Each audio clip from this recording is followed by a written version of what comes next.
the feeling when I'm like riding a wave, I want to feel that. It's you, it's only you, you know. You're in control of everything. You have to like swim to catch the wave and step up, stand up in the board and ride the wave. Surfing, this is something that I used to do like before my accident, and I just wanted to try it out again because it's been years, and this being in the water is something that I want to do. I was telling to myself like um,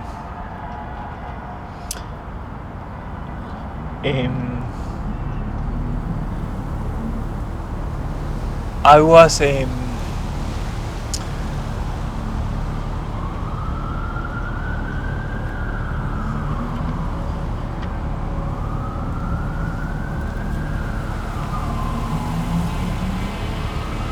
so yeah, I just com- go completely blank. Um,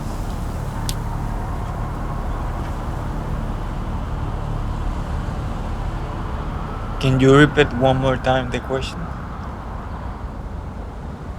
Nobody really understands the complexity and the consequences of a brain injury till they've been touched by it.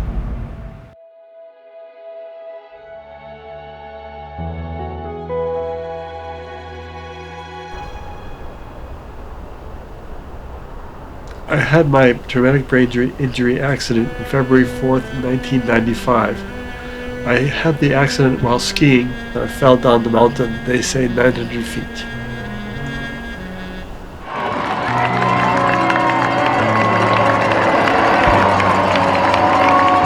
I used to be a runner. I used to run every day, 5.5 miles a day.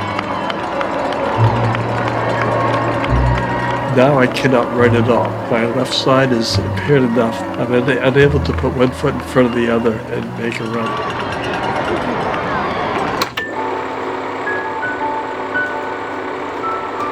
Before my TBI, I played several other sports. I was an all-around gymnast, so I did every event. Some of these are silver and gold medals here from different meets throughout my career. The silver one I'm actually the most proud of. It was my first medal, and it was for my floor routine. Floor was always my best event. I loved to tumble. This was definitely probably one of my biggest accomplishments. I did 2 seasons of track and field. I ran the 100 and 200 meter dashes in the spring and the 55 in the winter. I threw the shot put. I did the triple jump, and I was in the 4x100 relay for my high school track team, as well as I was a soccer player. I played sweeper. I also played hockey in high school. I played center, and I always skated my whole life.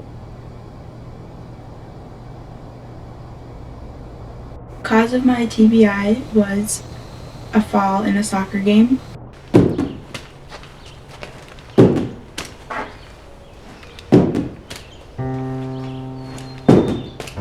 After my injury, I was extremely determined to walk again, to read books again, to get back to school and see all my friends and hang out with them.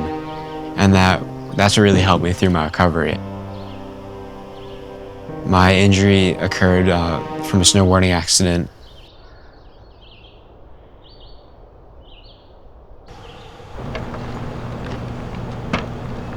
I was in a plane crash.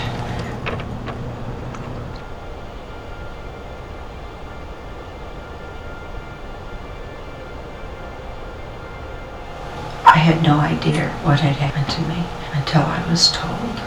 It was pretty difficult to comprehend that I had been through all of that. I was told that my life would never be the same as it was before the accident. I'm a traumatic brain injury survivor.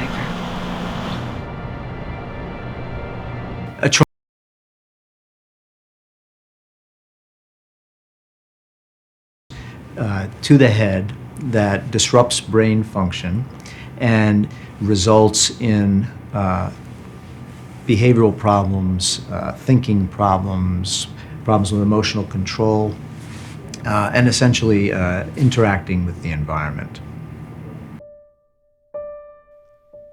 It takes a lifetime to build a good deed, and only a millisecond to destroy it. My TBI was a car accident. The causes of traumatic brain injury vary by age. Individuals who are adolescent to in young adulthood, most common cause is motor vehicle accidents. And then in the older age group, say 65 and above, the most common cause of traumatic brain injury is falls.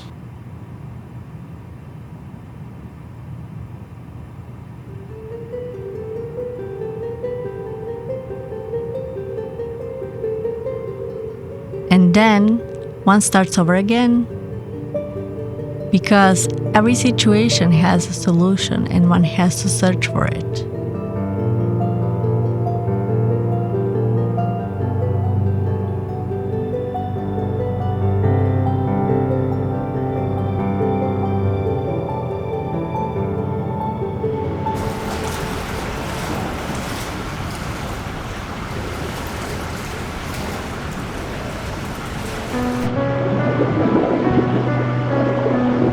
I used to swim. I used to be a surfer in Puerto Rico for fun. Because of my injury, I cannot go back to the ocean and surf. So I decided to relearn again how to swim.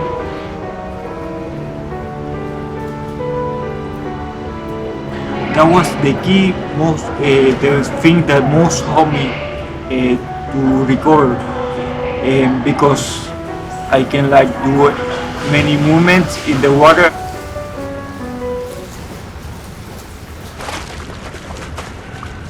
When I started, I used fins because I couldn't swim.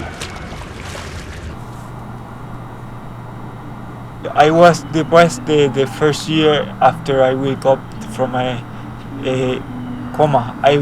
I went depressed because I was seeing everybody that surround me, walking, going to places, enjoying life, and I was kind of a little hard on myself. The first year was very hard.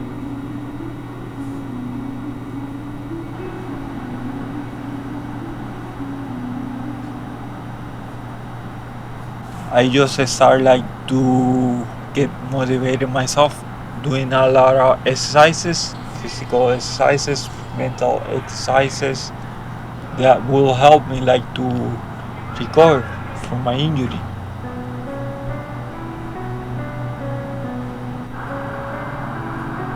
I wanted to look good, and I wanted to be stronger as I used to.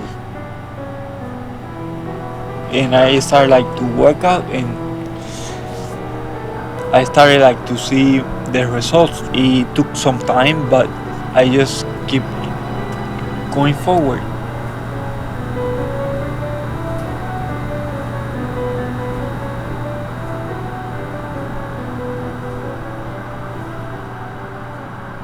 How long did the I have trouble talking. That's one of my problems associated with this brain injury.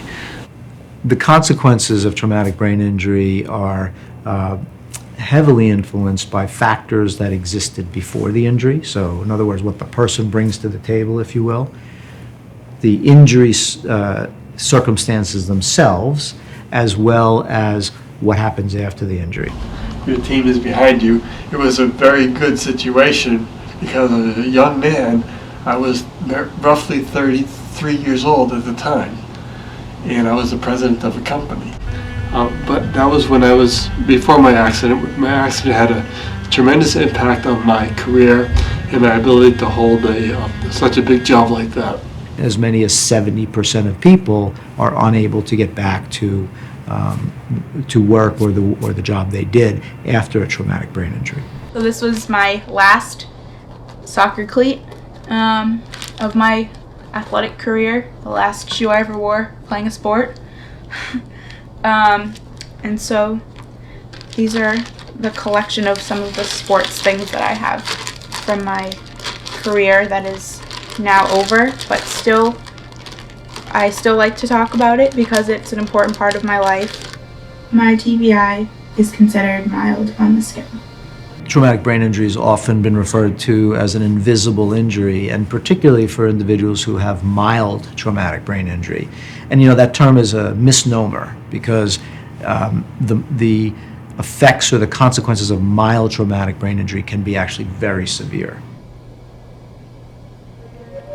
It is visible that I have larger pupils now because of the injury. One might not be able to tell that I have trouble following things with my eyes, and so it's more difficult to track things. Also with my light sensitivity, someone might not really know that I'm in pain every time I go outside and I'm in the sunlight. So they're very dark, specifically, so they're prescription. I wear them every time I go outside because the light's too painful for my head to deal with. I also used to have noise sensitivity, and that can't be seen, so even when I would go into a school, if I would hear lockers or a bell, then that would be really difficult to deal with, and my headaches would get worse.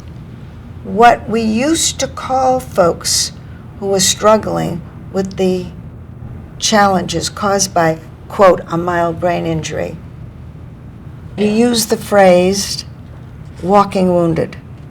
You look good, you sound good, you speak well, you're walking without too much difficulty or without any difficulty. Your hands are moving. You can read. You can write. So what's wrong with you? Many things are wrong with you. And put them all together, you have a very complex situation and very hard to diagnose. I have to stare at each circle of different colors, and they're to be put at different distances so that I work on my depth perception. And so with the first one, I'm supposed to see an X through this, so the strings will separate, and then more and more as I go out, I'll become less cross-eyed, and then going back in, I become more cross-eyed, and I have to hold the gaze on each dot for a certain amount of time so that I am trained to be able to see in that depth. What I do is I have to follow the tinfoil on top of the stick in different directions. And those directions are vertically, the depth direction, and horizontally. And all I have to do is follow the dot with the dot of the tinfoil with my eyes and without moving my head. And I do all of these every day to help with, again, my concentration, my eye tracking, and help reduce my pupil size and my headaches. Should be done about 3 times a day. People who sustain concussions are not to be taken lightly. There's no head injury that should be ignored. And there's a tremendous amount of knowledge regarding concussions. And I think to say that I had a bump on the head, you need to be checked out. And if you feel you're not being checked out well enough, then seek another opinion. Call the brain injury support groups and chapters in your state and find out where you should call if you do not know.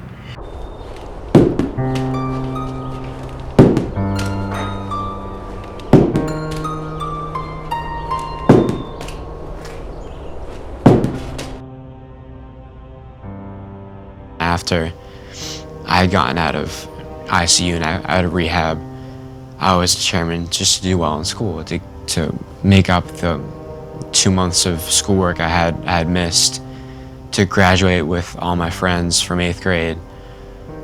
Or going into high school, my parents and both my parents and I didn't really know how it would do in terms of schoolwork.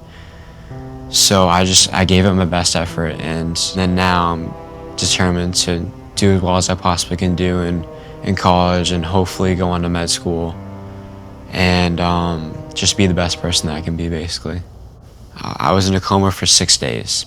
Coma is complete loss of conscious awareness, as well as loss of wakefulness. So when somebody's in coma, they are neither awake nor aware of themselves or the environment. So the eyes are continuously closed. Under no circumstances do the eyes open. I suffered a severe traumatic brain injury. My accident was severe. I believe it was severe. The severity of traumatic brain injury has been characterized as mild, moderate, and severe.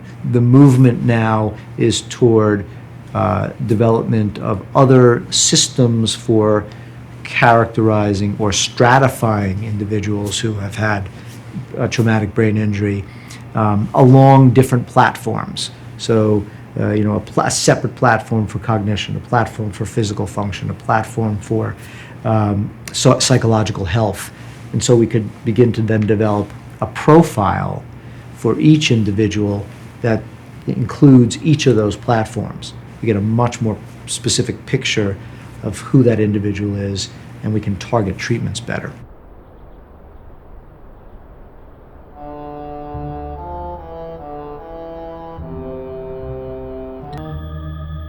I get lonesome a lot because I live alone.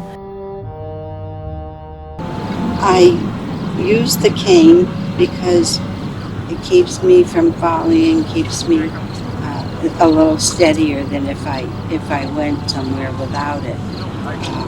It's colorful because I originally was a rehab cane, and I just wanted to sparkle it up a little bit, so I bought some duct tape, and that's all it is. I just wrapped the duct tape all around it, and I actually get compliments about my one-of-a-kind cane. I've never seen another one like it, and it's because I have no balance.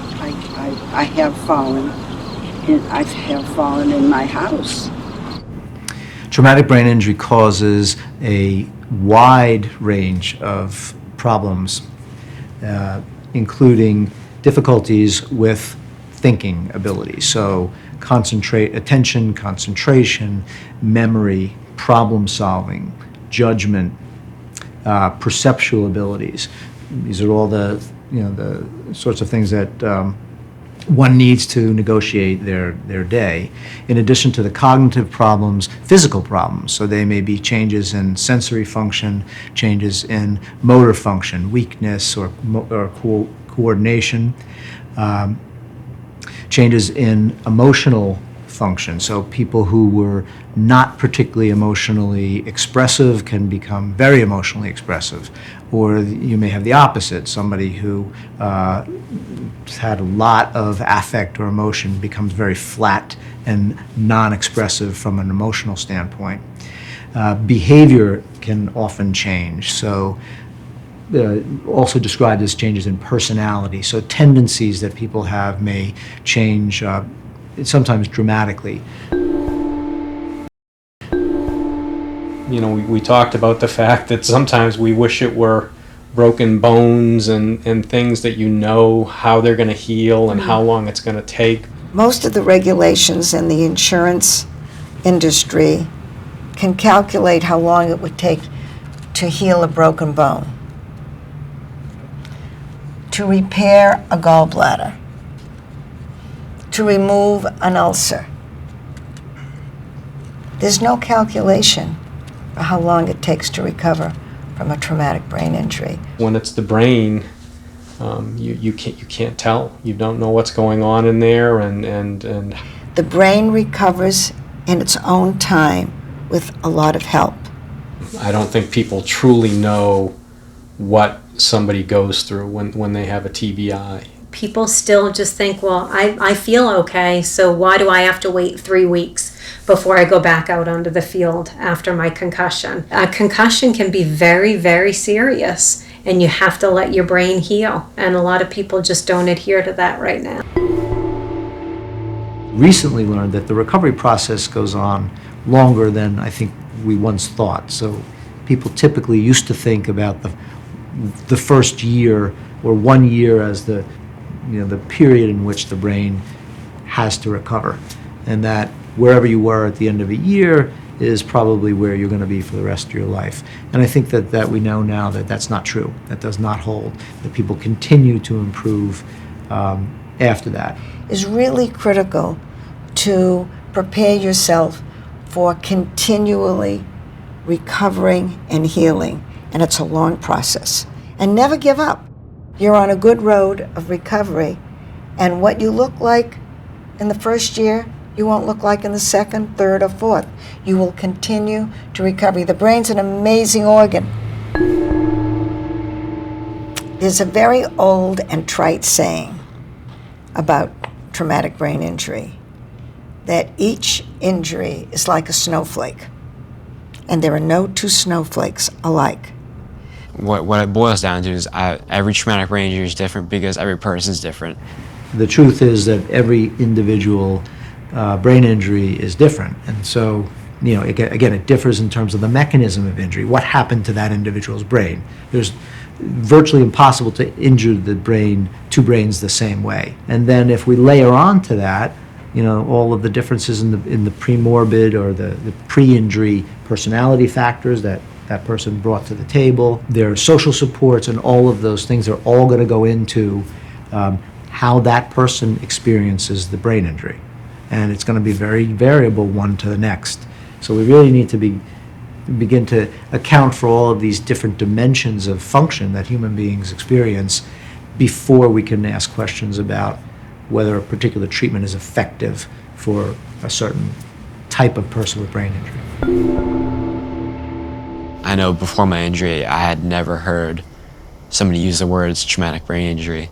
I think there aren't enough people who are aware of this injury. The general population suffers TBIs so much every day, and they can happen doing absolutely anything, not just sports, like in my case. To spread awareness, I personally have created an online presence. I go by the name Concussion Mom, and like Madeline, I've counseled so many other moms from all over the world, refer them to doctors and therapies, and just help them kind of get through it. Part of the problem, though, is acceptance, and people don't necessarily want to hear it, and sometimes when it happens to their child, they can't accept the fact that their lives may have to change.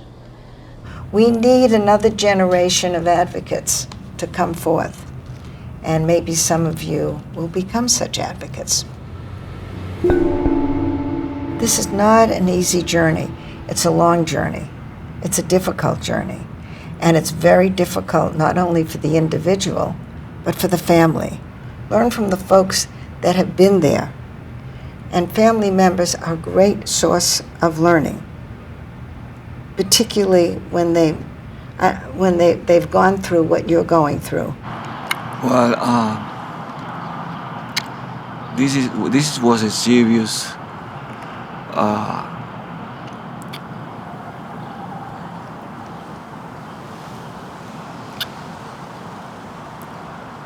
a serious condition that make everybody change in the family. And we try to help him as much as we can since the beginning. They trying to stabilize him, and they induce him to coma. And then after that, he cannot recover from the coma. I was in coma for 2.5 months. We have a hope that he's gonna become well. When we asked the doctor how his the recuperation is gonna be, they don't know. They say well, we don't wanna say something that we don't know. So he might walk, he might not. He was in a wheelchair, and he cannot get out from the wheelchair. We had to put him in a bed, taken out of bed, taken to the bathroom. So when we take it home, was like a baby. We have to do everything for him. I don't know how many months it took to he start walk, make steps, little steps. Siempre estaba con mucha fe porque sabía que él se iba a poder levantar otra vez. She had a lot of faith that I was going to recover or get up again and do all my stuff again. Madeline's TBI following the accident really changed our lives immediately. You know, she couldn't be left alone. If we left the house, we could only go to one place for a short period of time. So if I had to go to, let's say, the drugstore and then pick something up at the grocery store, I would have to bring her home in between, even though they were in the same location, because the fatigue that she had from the injury was so great that she couldn't walk through the two stores. And there were some schools that she couldn't apply to because the visual stimulation of certain parts of the school that she would have to go to a lot were too disturbing to her head. What happens when you have a brain injury that people can't see is incredible. Nobody would believe what goes on and how your life changes just from that one hit to the head. The information, yes, we had to search for it. She slept for hours and hours a day, so while she was asleep, I was next to her doing research. And that's really how we got most of our information. And then if I found people online that I thought could provide me with some information or some help, I just called them or emailed them, and I've just met hundreds of people that way. And I've learned so much about it just by doing that. Her recovery over a period of years has almost been, we'd made a lot of progress, and then all of a sudden we'd hit a plateau. And then we'd find some other solution that'd get us beyond that plateau. We'd be with that care provider for a little bit, and whatever was exacerbated or aggravated at that time tend to quiet down, and then something else would kind of pop up, and we'd find somebody else to deal with that, whether it be an herbalist, a chiropractic, a balance specialist, Reiki, I mean, a whole spectrum of alternative medicine we probably have explored to now functional neurology, right? And that was really the first therapy that started to help her with her sensitivity to sound. So you never know what will work for you until you try it, and what works for someone might not work for someone else. So it's a lot of experimenting with the different kinds of therapies that are out there. Humor tending to lighten things up always helped. You know, we've got somebody who graduated high school and just finished her freshman year of college, and you know, is just willing to do whatever it takes to do her best and be her best. Sean was brought down the mountain, and it was ski patrol who didn't think that Sean would survive. The neurosurgeon had said that there would be some type of impairment. To what extent, she couldn't tell us. We didn't know.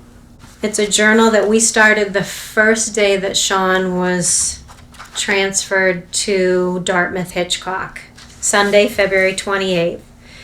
Sean continues to amaze all of us. He told Michelle today that he wanted to try regular push-ups. This is so big. I'll get upset. Don't want me to read it. No, it'll be all right. This is so big on so many levels. Sean is initiating a goal, just another way that his brain is getting better. Sean was able to do 14 push-ups. Sorry.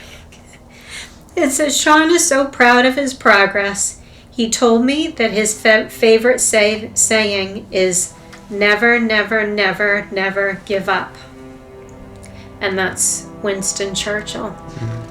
And do you remember I used to say to you, arm, because your left arm wouldn't swing? Yeah. and you didn't like when I would remind you and say, Sean, move your arm. So instead I would just say arm when Sean would be walking to remind him to move his arm.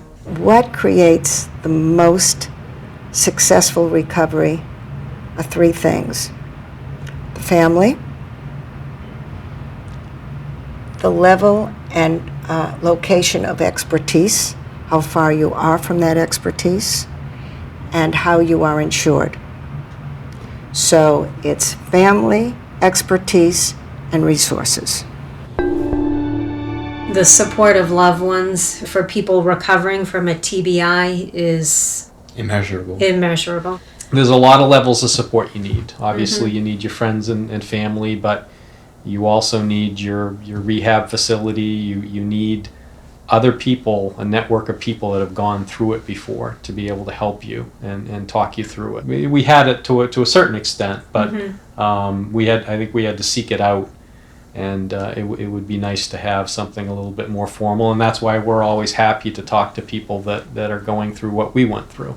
Support from loved ones is definitely crucial. It was just really nice to see how many people loved me and cared about me, and that really helped me get through my recovery and recover as fully and as completely as I possibly could. I have dealt with the physical and mental challenges after my TBI through the help of the two people sitting next to me. They have been extremely supportive. They've always been willing to take me to different doctors, different therapies, and they're always giving me advice on how to stay positive. Everybody did something. I believe in you. And everybody here believes in you. You can do it. A lot of patience. They had a lot of patience. Dificultad, pero con mucho amor lo hacía. Difficult, but with a lot of love she made. She helped me. It was difficult at first, but she made it with a lot of love. And I think that just the knowledge that that you're not on your own, despite how significant the problems are, goes a long way to protecting people from just falling into that sort of abyss of hopelessness that can sometimes occur. The presence, the simple physical presence of other people around, is protective from depression and hopelessness and frustration, and it is very, very important to try to ensure is available after the injury. It takes determination to look for a solution.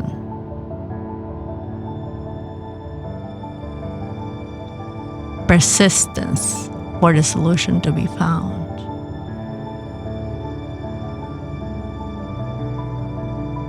And patience until a solution is found.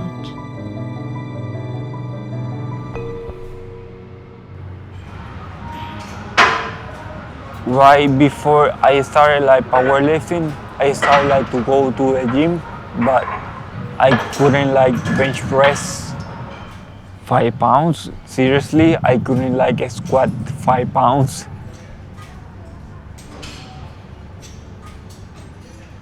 I started that body weight. It took me a lot of months. Then I started to control my own weight. I need a challenge, and so I started to increase my weight. And that's how I started to lift heavy, doing heavy squats. I started powerlifting because I used to do my own kind of physical therapy because of my recovery. I'm always, since a little kid, been involved in sports. I noticed that doing powerlifting and any other sport, it has helped me to recover much faster from my injury. My doctors sometimes are amazed about my medical record because my recovery is amazing. They say that me doing sports like disciplines, different disciplines, has helped me like to recover much faster. So that's why I do it, and I like it.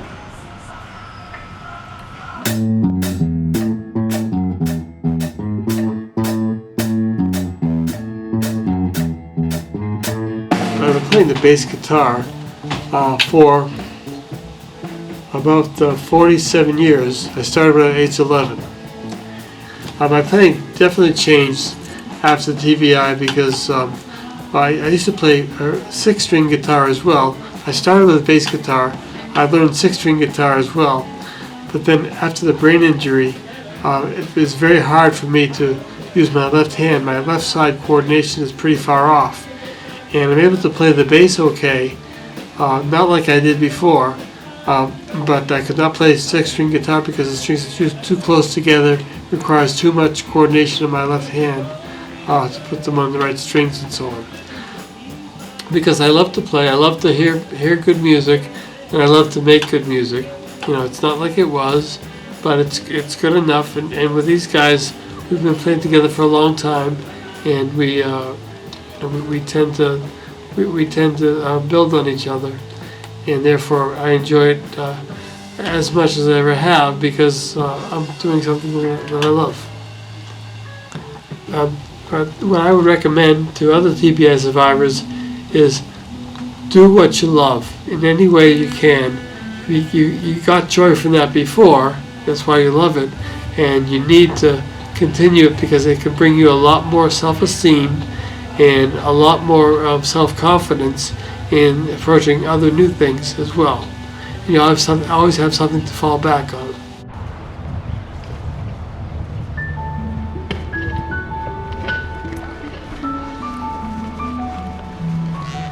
My dog Trixie was one of my biggest supporters throughout my recovery process. One of the first doctors I ever went to was an amazing woman, and the first thing she asked me was, "Do you have a pet at home?" And I said, "Yes, I have a pug, Trixie." And she was so excited and so happy because she always recommends that her patients, if they don't have a dog or a cat or some sort of animal at home, to get a pet. If they're not comfortable with a dog or a cat, get a fish, so that there's something there that can keep them company to help in the recovery process.